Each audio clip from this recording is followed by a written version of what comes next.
नमस्कार, news station में आपका स्वागत है।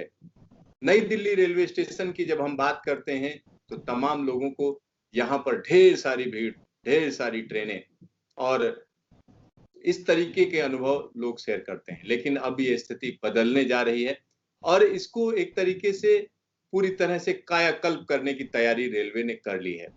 आखिरकार किस तरीके के बदलाव होंगे, क्या-क्या किया जाना है, इन सब पर बातचीत करने के लिए हमारे साथ हैं आरएलडीए के वाइस चेयरमैन वेद प्रकाश दुधरेजा जी। आइए उन्हीं से बात करते हैं। सर, न्यूज स्टेशन में आपका स्वागत है। धन्यवाद, नमस्कार।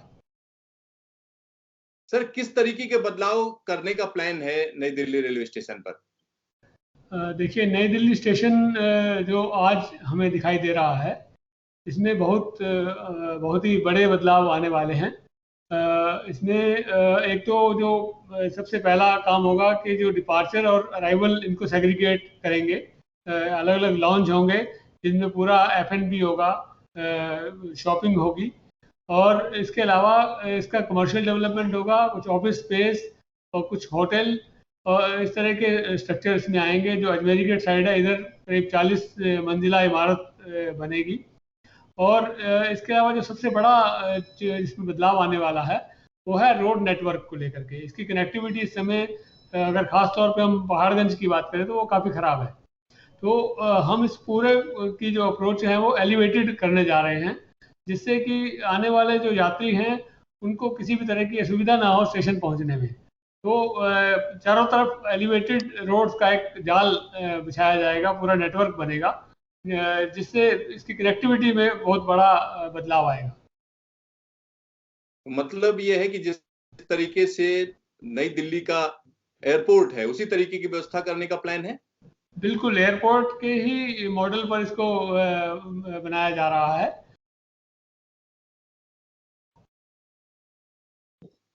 और बिल्कुल एयरपोर्ट जैसी सुविधाएं ही इसमें होंगी। वेटिंग लॉन्ज होंगे, जो जैसे डिपार्चर लॉन्ज होगा तो उसी में ही पूरा वेटिंग एरिया होगा, उसी में ही रेस्टोरेंट होंगे, उसी में शॉपिंग के लिए भी शॉप्स होंगी। तो इस तरह से बहुत बड़ा बदलाव आने वाला है। बिल्कुल एयरपोर्ट के तर्ज पर ही इसको डेवलप किया जा रहा है। सर, कितना एरिया है जिसको आप लोग डेवलप करोगे और उसमें जैसे आपने कहा होटल भी बनेगा, साथ ही साथ और भी तमाम चीजें होंगी। तो 40 मंजिला जिस इमारत की आप बात कर रहे हैं, उस इमारत में क्या-क्या होगा? उसमें मूलतः 5 स्टार होटल की बात ही प्लान की जा रही है और इसके अलावा कुछ एरिया सर्विस अपार्टमेंट के लिए अलग रखा जाएगा। कुछ हम कमर्शियल कम डेवलप करेंगे ताकि इसमें ज़्यादा भीड़ भाड़ ना बढ़े।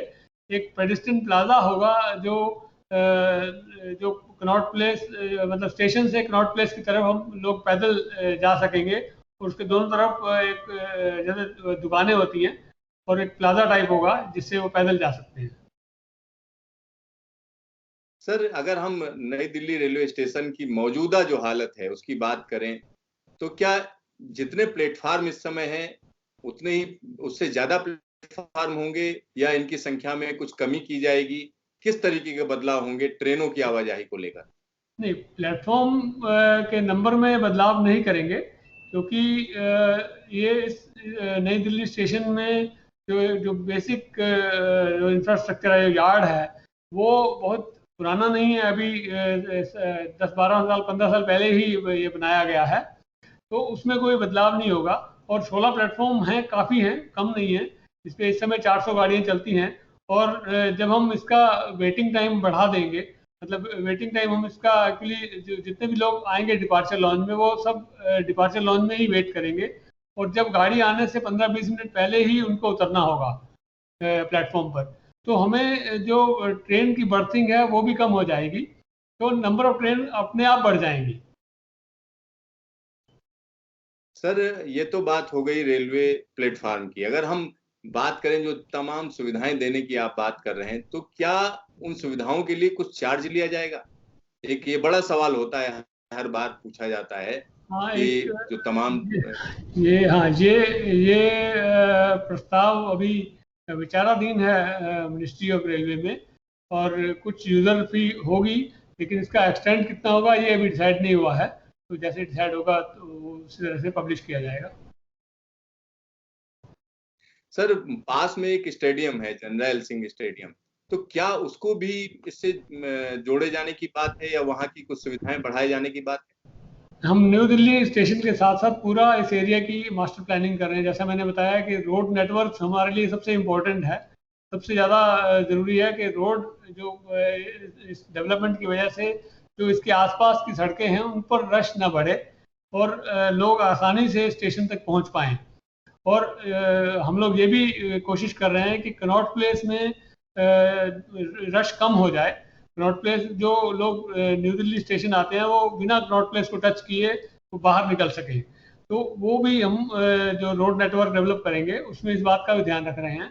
तो उसी के साथ ही करनाल सिंह स्टेडियम का भी मास्टर प्लानिंग में प्रोविजन रखा गया है कि उसमें और सुविधाएं दी जाएं और उसको उसके आसपास के एरिया को डेवलप किया जाए।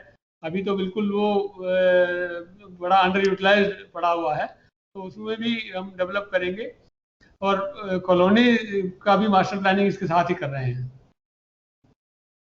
सर, एक और सवाल उठता है, जब इस इलाके की जिसकी हम बात कर रहे हैं, कनॉट प्लेस हो गया या आसपास का इलाका है, वो कहीं ना कहीं एनडीएमसी एरिया में आता है, तो क्या एनडीएमसी ने इन सारी चीजों की परमिशन दे दी आप लोगों को? उनसे सारी सहमति हो गई?